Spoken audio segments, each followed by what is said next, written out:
Hey, everybody. Welcome back to another 20 to Profitability here. Jay Niblick and Brian Arzani. Say, hey, Brian. What is up, Jay?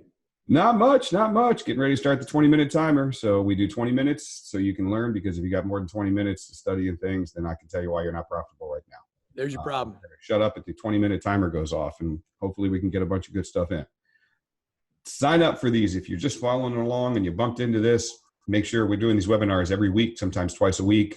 Subscribe here, go to intermetrics.com and subscribe there. You can see it down below or here on the website somewhere. It depends on which site you found it, but sign up and subscribe so you can follow these things. So, Brian, what are we talking about today? I am hitting the timer. Rock on. Well, I think, and here's the thing, what we're talking about today, we've been hammering this, and that book you wrote, Jay, is amazing. I mean, The Profitable Consultant, we get comments all the time about how folks look at that as like a textbook, like, really almost a practical, how do I go out and become profitable? And so we talk about the profitable consultant. I think what we're going to talk about today, I know, but to be a profitable consultant, to be profitable, you got to be attractable. Attractable. Is that another Brianism?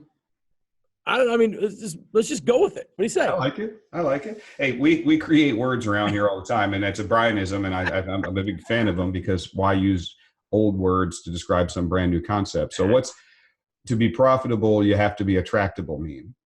Well, what was so cool is we get our CICs, right? Certified Intermetrics consultants together, and they'll come to us and they'll come to us with just different questions. And the questions aren't like the typical things like you might think we're going to talk about a vacuum here. No, the question is how do I find better clients? How do I find better folks that are going to feed me, feed my business, feed what I do? And here's what we tell them. Here's the deal. If you want to attract better clients, then you've got to be attractive. If you're ugly, and not like, Train Ugly, I love that book, Train Ugly, but if you have low standards for yourself, for all this other stuff, I mean, you look at your clients right now, that's kind of a sum of who you are. So attractive. I mean, you talk about respect a lot, Jay. Yeah. I mean, one of the things that we find, and Brian and I have done classes all over the world. We're at like 1,600 consultants in 52 countries now. So we have trained a hell of a lot of people. And if we don't throw down Alan, he's going to, my Scottish bro is going to hit me. So yeah. And Alan has trained a lot of people to manage and director in the international division. Butt ton of people. And one of the two worst answers. Jayism, your butt ton. Butt ton. That's just. I like it. Sweet. 2 new words. Done. All right. That's an old phrase. That's a metric butt ton. The two things I ask in training all the time, just going around the room, introducing everybody and saying who you are and what you do and who's your ideal client. And the worst answers in the world are either A, somebody with a pulse, or B, anyone whose check clears. And when we talk about respect, and this is not terribly esoteric or philosophical, we're talking pragmatic. How do you make more money as a consultant? How do you have a more rewarding career as a consultant? Rewarding is obviously monetarily driven, but way more than that. It's your definition of success. It's whether it's a lifestyle business or whether it's supporting an entire family and putting everybody through college or whatever it is that you want it to be, rewarding and not stressful, and all the reasons why you got into this. A key to that is making sure that you attract the right people, and respecting yourself means not just taking every single, that walks down the street. I almost popped back into a military phrase there. I'll refrain from cursing too badly, but it swings. Yeah, those old Navy corpsmen, they're pretty rough. And so, the problem with saying anybody whose check clears, you've got to be selective. And here's the reason why. Let's say here's a case study. The guy's really good at team development and leadership coaching and sales training and helping hire and all kinds of different human capital areas. And the company says, well, we also need a lot of help with strategic planning. And the guy read One Day Business Plan one day, and he happens to have remembered some of the strategic planning coursework he did or she did in college. It says, I can handle that. It's not your forte. It's not what you specialize in. And a big mistake is to say, I'll just be desperate and I'll take it. And I know that's hard to say when you're starting out. Another area is conflict of personalities. You're not an employee that the boss says, you will deal with this hard client, you'll suck it up, chew it out, or chew it up, swallow it, and then go dump it in a toilet somewhere when you're home. Don't do it here. This is not that business. If you have a difficult client, it's tough in the beginning. that's very much the antithesis of what you believe. This is how you develop leaders. This is how you communicate. And if you're already struggling with that, just because they have a check that's ready to clear to tell you to dance like a pony and do something for them, you trade your time for that money, and they're not going to get the results you want. You're not going to be rewarded by it. And it's a practical standpoint, they're not going to be happy with it. You're not going to be happy with it. And think of all the marketing and prospecting and sales time you could have had dealing with that client. We see it all the time. If they'll take me, if they'll have me, I'll take them. And that's just not respecting yourself. One of the other things we talk about, Brian, you can talk about this because you were talking about it the other day, is respecting yourself and investing in yourself. You get so wrapped up in the business, you got to stop and sharpen the saw. And in our world, that means you can't just plateau and say, here's what I'm really good at. I'm going to keep just doing all this. So what do we talk about when we get guys in classes? Well, I mean, we'll have coaches call up, and I call it just a shot of Java, as long as it takes just to drink that little thimble of Cuban, cafe. What does that look like? And so a lot of times what I'll ask, and I'll just ask the viewers here today. I mean, let me ask you this. If you were to be honest with yourself right now, what is the last thing that you, the individual watching this, what's the last thing you did to get better? I mean, like legit better, right? When's the last time you pushed yourself? So when we talk about this respecting yourself and being attractive, if you don't have a core belief that every day you're getting better and you're going right outside of that comfort zone, if you don't have that belief already inside of you, you have that as a major obstacle that at a subconscious level, you're preventing yourself from being able to be attractive where people go. Because here's what we want. Ideally, when you meet with a business or a CEO or an executive and they look at you and then maybe she says, I just want to hire, will you come to work for me? If you get offered a job, then you are attractive. You have that essence and that aura about you. That means you're dived into books on a regular basis. You're learning, you're expanding, you're continually pushing yourself. And that's what we do. If a consultant calls us up and says, man, I'm kind of plateauing, or what Jay's talking about here. First thing I ask him is, what's the last thing you did that made you wildly uncomfortable in terms of learning, in terms of doing something that scared the heck out of you? If you haven't done something lately, man, it's you. You got to look in the mirror. You may not be attractable. Yeah, you got to be attractable, baby. You're unattractable. Yeah. We'll have fun with that word for weeks to come. The other thing that oftentimes happens with this, and what we see here, that we'll do is one of the things that we really want to try to accomplish at Intermetrics, self-plug here for just a minute, stopping the education train, but it's fleshing it out, is getting you into a community of other consultants. It's huge, man. It is so lonely. It's lonely being a solopreneur. But it's interesting to make sure that you're pressing up against other ideas and philosophies, and questioning your own, and pushing the envelope, and just straight out learning. Like, how did you guys write that proposal? Why didn't you show up with a pitch book? What was it that made you approach that differently, and why? And it seemed to work for you. What are the best practices? And stretching yourself to try to learn and adopt and adapt ways to do it. One of the other things that we know makes you attractable is, and this all goes down kind of like narrowing your scope, because when you're young and starting out, regardless of age, but the age of your business or your practice, it's again, really desperate world. It's like, I'll take anything, and I love the sales guy that says, I'm a rabid pit bull in a meat packing shop. That's great. But that assumes that everything in that shop is perfectly aligned for the pit bull or the Rottweiler that's starving to death, and he doesn't care. It's all meat, but that's not the way it is out there. When you go out, and here's the key, when you go out there, and again, being unattractable tries to be everything to everybody. We're big fans of niche. You can have multiple niches in different industries, but the guy that says, I'll help any company with any problem that they have, in whatever way with regards to human capital, doesn't make you as attractive either, because there's not a resonance. And resonance is the factor of where are they and what radio frequency are they listening on? And by that, I mean, they're the general manager of a manufacturing company. They're the president of a bank. She is the executive vice president of, sales in this sales organization. If you're on a radio channel that's just saying, I'm going to be all things to all people, that Confucius said, he who chases two rabbits catches none, then she doesn't quite clearly hear that message. But when you're communicating what you do, when you specialize, then she hears that you work with bank executives to help with problems that they suffer from. He hears that you work with senior management and manufacturing organizations in this industry or in that industry. You have a focus that's in these areas. And that's tough because a lot of people want to say, well, I don't want to turn away any business. I might be able to help. I think I could help. Get in your core, start by looking at what is your experience and what's your history. And you can do vertical niches and horizontal niches. Vertical niches are like an industry, like a vertical. So banking, manufacturing, finance, hospitality, sales, healthcare. There's a horizontal niche too, though, where you can say, I work with people on team building.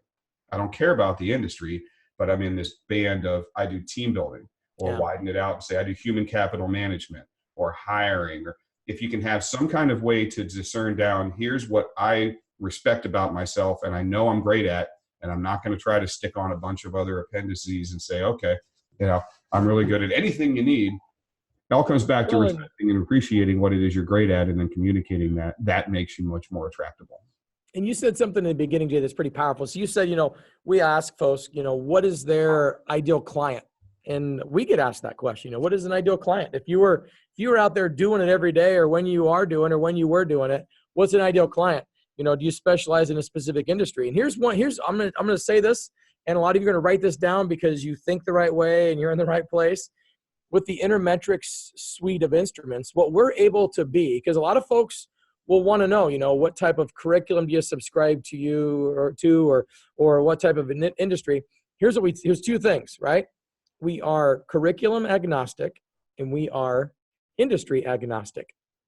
And then I earn the right to go back and they go, what do you mean? And we say, well, here's the deal. The foundation of both of those questions is any organization that is committed to aligning their talent with their genius, then that's exactly what we're looking for. However, if horizontal niche. There you go. We have no vertical niche. We do and we don't. Our customers have vertical niches. Well, and we have consulting practices that have niches. We've got folks that are amazing sales trainers or amazing org development, and they do. We have a niche as far as we only deal with independent business consultants, management consultants, or executive coaches. There's a couple of terms that they all use, but we don't sell to organizations directly. We don't deal with government organizations and providing profiles. So we have a niche as far as this is who our customer is. And it's not just any consultant. It's not an engineering consultant or a land consultant or, hydrodynamic consultant or anything like that. Again, but for our consultants, it's horizontal. If it has to do with maximizing human capital, connecting that capital with their genius in an organization. And the overarching approach for us is make the overall organization better. But here's how we do that. But we're not going out saying, and so this is the lesson that I want you guys that are listening to learn. We're not going out saying we can do everything. We can do all of this stuff, and it doesn't matter what it is or that. We have to respect, you have to respect yourself. And it starts with, and Brian did this, it starts with, what is it we're really great at? What's our genius? And then how do we find customers for whom that is what they need? Which means saying no to people. It's tough. And that's hard. And here's what I'll tell you. So let's say, a lot of us that are sitting out there right now may go, okay, so if I do say no, how do I do it, or how do I maximize it? Let me tell you this right now. So my last name's Arzani, right? So I'm Italian. All right. So my great uncle Salvatore Citarello, right? He's a guy who grew up, he was born in Italy, came to the U.S. We worked as a fish market. Then he ended up buying the fish market on Manhattan. So long story short, I got this thing in me that says, I want everybody to own me somehow, right? On the up and up, right? That's what we're talking. So here's the deal. If I'm going to go say no to a potential client, right? Because maybe we don't have that click and that connection, or I don't have what they need in my niche, or it's not something I'm passionate about. There's always about 2 or 3, I call them, we want referral partners in the area. And so what you want to do in your local area is find people that serve the same either level in a business or the same types of clients that you want, but you don't have competing products. So maybe it's a financial planner, or maybe it's a strategic organization. So I'll make friends with a couple of those folks that are they're comfortable and they're confident and they're mature and they're successful and respected in their industry. I'm not going to go to somebody just getting started. I'm going to go as high as I can. And then here's what I'm going to do. I'm going to interview them and find out, what is an ideal client for you? And I'm going to spend time.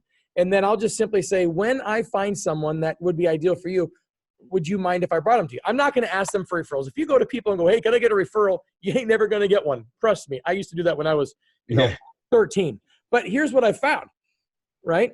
I will go to that strategic planning group or that gentleman. There's a lady in town who does CEO roundtables, right? And I'll never forget, I brought her a lead one time. And I simply said, Sharon, I got this lead. There's a CEO wanting to join a CEO roundtable. Now, deep down, I thought, you know what? I could do this. I could totally start roundtables and she'd be my first client. Woohoo! I thought, you know what? I'm not going to build any credibility with her as a potential client. And I'm not going to get a chance for Sharon to own me. So I brought Sharon, this CEO, put them together.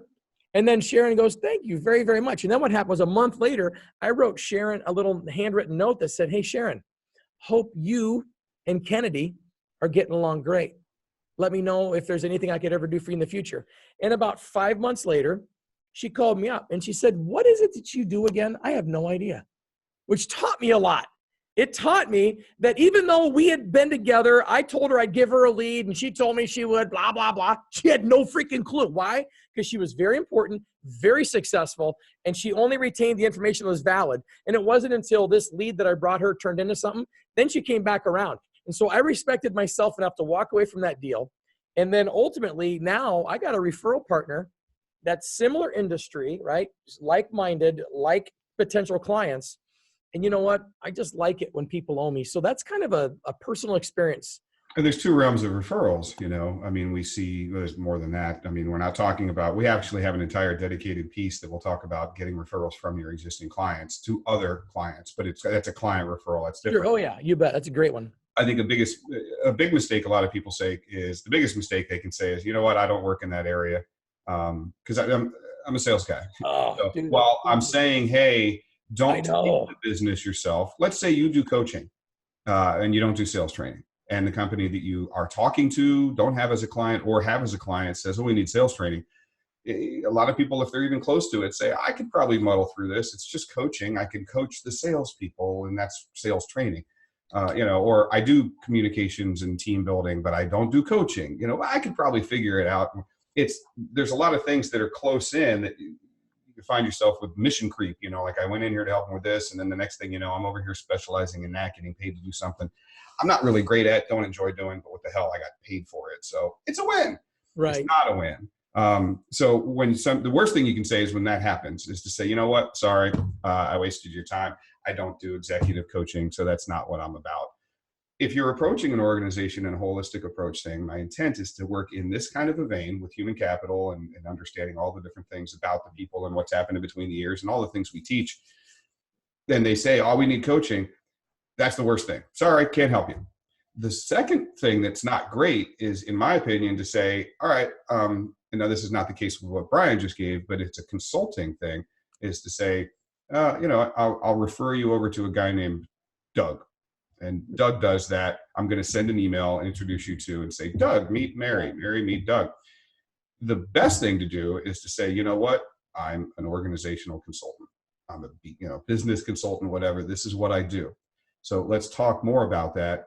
I want to bring in my partner, Doug, who specializes in the coaching piece. That's his expertise, and we work together in organizations, and here's how it works. And there's a team of us. You can look a little bit bigger than you actually are, but it's an affiliated team.